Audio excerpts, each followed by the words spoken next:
everyone, my name is Laura and I'm going to tell you a few stories from the forest. One day in a forest not far from here, there was a little chipmunk and the chipmunk was eating an acorn. And as they were going from tree to tree and eating the acorn, the little caps would fall to the ground and litter the forest floor. Well, one such cap landed right in front of a mouse. Ooh, thought the mouse, what is this? And the mouse looked at the cap and examined it and thought, this would make an excellent hat. Oh, I look good, thought the mouse. And the mouse walked around the forest wearing the acorn cap. But now, acorn caps don't really make the best hats. They slip off. And eventually the mouse got tired of wearing the acorn cap. And it went to rest on the forest floor. Well, next to come along was a spider. Whoa, thought the spider. What a beautiful circle. I think I could make this even more beautiful. And so the spider started to weave a web into the cap of the acorn, and it glistened in the sun. And then the spider left the acorn cap to catch some flies, and they knew that they would be back. But that night, it rained, and it rained, and it rained, and it washed away the spider web. And the spider web was no longer, but inside the acorn cap, it was filled with water. And that morning, a bunny came along looking for something to drink and noticed the most perfect cup lay there waiting for them, filled with water. The bunny drank up the water, delicious, and went to another cap and drank up the water. But now this same acorn cap sat there, empty, and it was feeling a little bit lonely. When along came a deer, and the deer saw the acorn cap on the ground and kicked it. And wouldn't you know it, the acorn cap went flying into the air. Whoa, thought the deer, that was fun. And the deer started to kick the cap and kick the cap. And it would fly here and it would fly there. And all of a sudden, it went flying right through the air and landed in the mouth of a fox. Said the fox, I've got it. No fair, said the deer, that was my acorn cap. The fox said, can you catch me? And so the fox started to run and the deer started to run.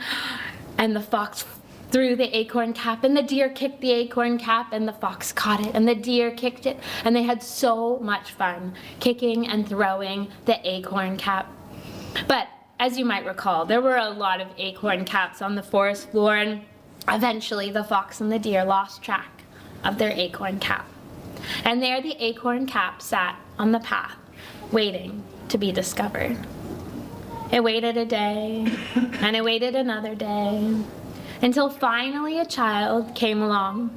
And the child noticed the acorn cap sitting there on the forest floor. And they picked it up, and they examined it. They noticed the bumps on the top and how smooth it was inside and thought, I wonder. And then they picked it up and they blew. A sound, thought the child. Now this is a special acorn cap. And they put the acorn cap in their pocket for safekeeping. And they didn't notice, but up in the tree, there sat a chipmunk, looking at their acorn cap, looking at the child, and wondering, how can I make that sound? My next story for you, my next story for you is called Robin's Neighborhood. In a forest not far from here, there lived a robin bird.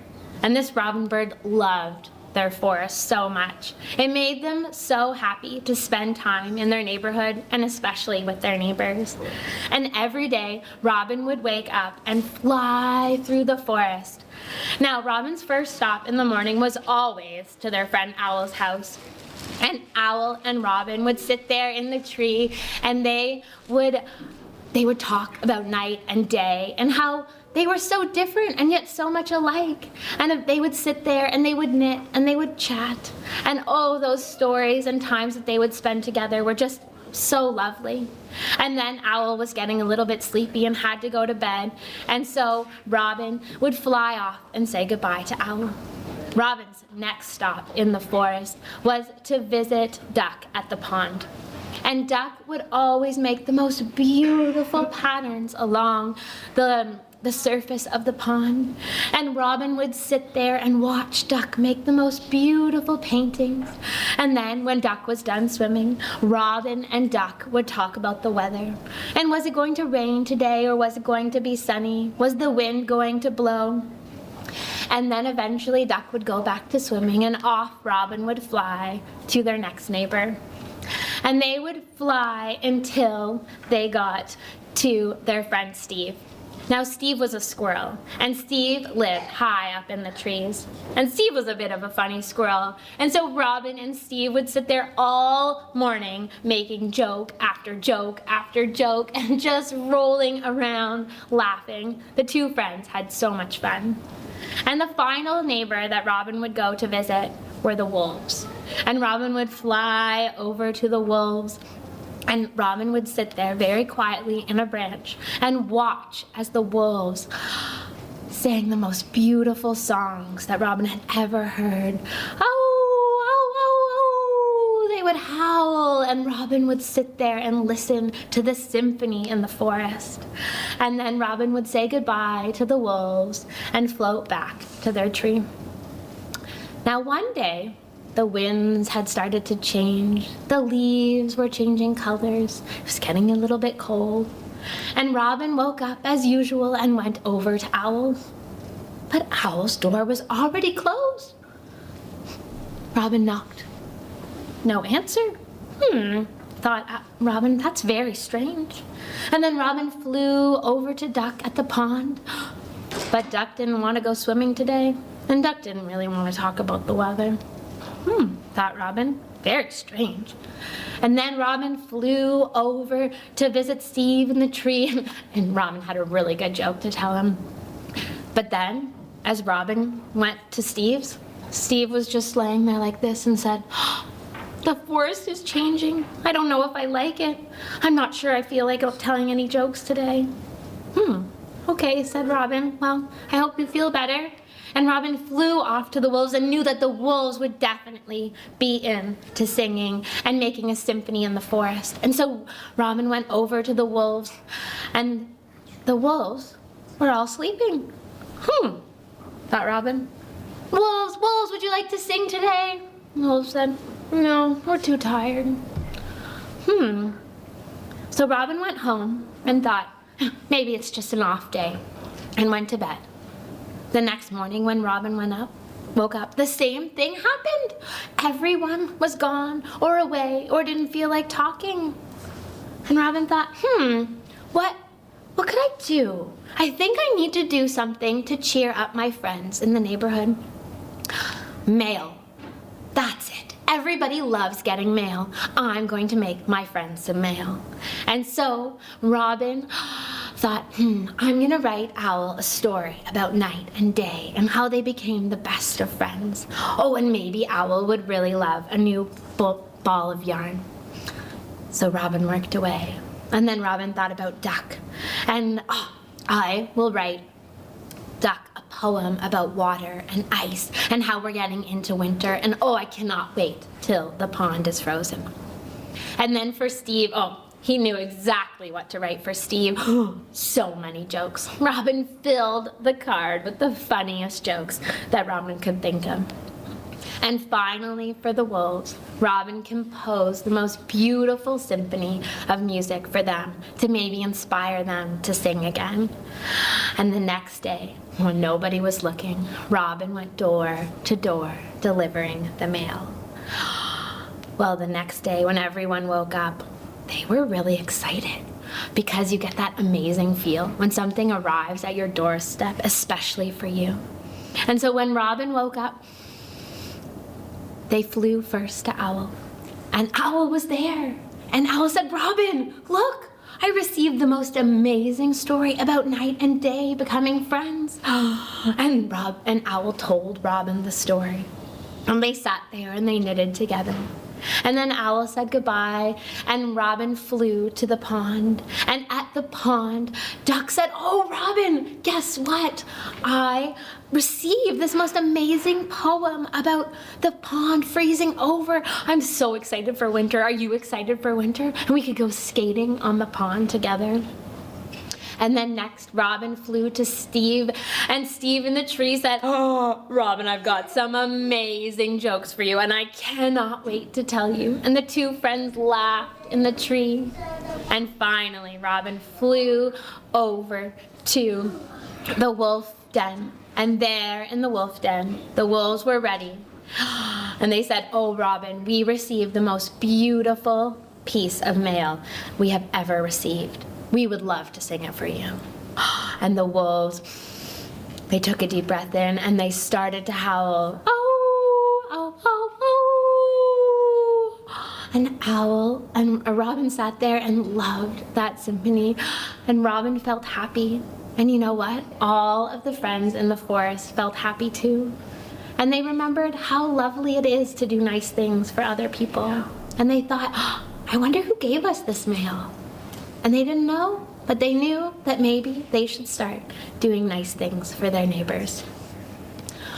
Thank you.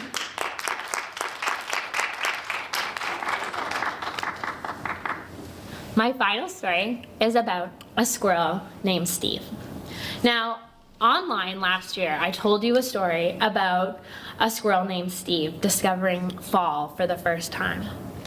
And Steve thought the forest was on fire. And it was a little bit traumatic. But then Steve came around to liking fall. And so now I'm going to tell you a story about Steve in winter. One day, Steve woke up in their hole in the tree, and it was dark. Thought Steve, "This is very strange. Why is it so dark in here?" And Steve started feeling around when they came to the hole, and it was very cold.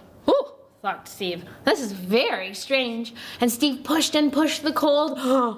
And Steve looked out at the forest, and the whole forest was white. "What has happened?" said Steve. "This is not what I was expecting." But then it was a little bit slippery, and Steve slipped and fell out of the tree and landed whoosh in the deepest of snow. "Oh no," thought Steve. "Where am I? I'm stuck in this thing, and it's white, and it's cold, and I don't like it. How do I get out of here?" And Steve took a deep jump, whoosh, and jumped into this other snow, and then sunk again. "Oh no, what am I gonna do?" And quickly, Steve hopped and hopped and hopped until he came to the nearest tree and climbed up to the top. "Owl, help! Owl, help!" And Owl, who was about to fall asleep, woke up and thought, "What is up with Steve?" And came flying over and said, "Steve, Steve, deep breath. You're all right. Now what's the matter?" You mean the snow?" What is snow? Do we like it?" "Yes," said Owl. "We like snow." "I don't know. It's really, really cold." "Well," said Owl, "let's show you about the snow and all the fun things that you can do in the snow." And so Owl hooted, "Hoo hoo hoo hoo, hoo hoo hoo hoo," and all of the forest animals started to come out. And they were excited because they also saw the snow on the ground. And the first friend to show up was Fox. And Fox was very excited and covered with snowy paws. The next to show up was Deer, and Deer had a hard time walking through the deep snow. And the last to show up was Wolf. And now the four friends were very excited to show Steve all the fun things that you could do in the snow. "First," said Owl, "you're doing it all wrong. You're falling face first into the snow. You gotta fall back." And so all of the friends demonstrated falling whoosh, back. And then Owl said, "Then you gotta flap your wings." And all of the friends started to flap their wings in the snow, and they made some snow owls. "Oh," said Steve, "this is really fun. Look at all of our snow owls. Those are amazing." And Fox said, I've got something even better for you. And Fox took a ball of snow and packed it in his hand and launched and said, and Deer said, wait, you always have to ask, can I throw a snowball at you? Okay. And then they would throw, and they started flying across the forest, snowballs here and there and everywhere. Thought Steve, this is really fun. And then Wolf said, no, wait, oh, you got me. And then the next one was Wolf, and Wolf said, now we need to build snow people or snow animals. And the friends started rolling balls and pushing and working together and stacking ball on top of ball, and they made the most beautiful woodland snow animals that you'd ever seen. Wow, said Steve, that's really lifelike. And the next one was Deer, and Deer said, now this one's gonna get you. And they started piling the snow. They made a huge hill, maybe this high. And then Deer said, are you ready? And Deer went down, whoosh, right on their belly, down the hill, flying. Oh, I want to go next, said Steve. I want to go next, I want to go next. And Steve got up to the top of the hill and looked down, rubbed his belly and went whoosh down the hill. Oh, said Steve, that was so much fun. And the animals went down and down and down the hill until they were getting a little bit exhausted. Now, said the friends, this is the best part. And they started to dig out the hill. And they carved out a beautiful room in the hill called a quincy. And all the friends sat in the quincy, and they made a small little fire. And they sat around and talked about making snowballs and making snow animals, and definitely about making those snow owls, and about how fun it was to slide down the snow. And although it was maybe a little bit cold and a little bit wet outside, they didn't even notice that they were cold or wet because they were having so much fun. And Steve said, you know what? I think that I like winter more than I like fall. And the friend said, us too. And that's my story of Steve and the winter.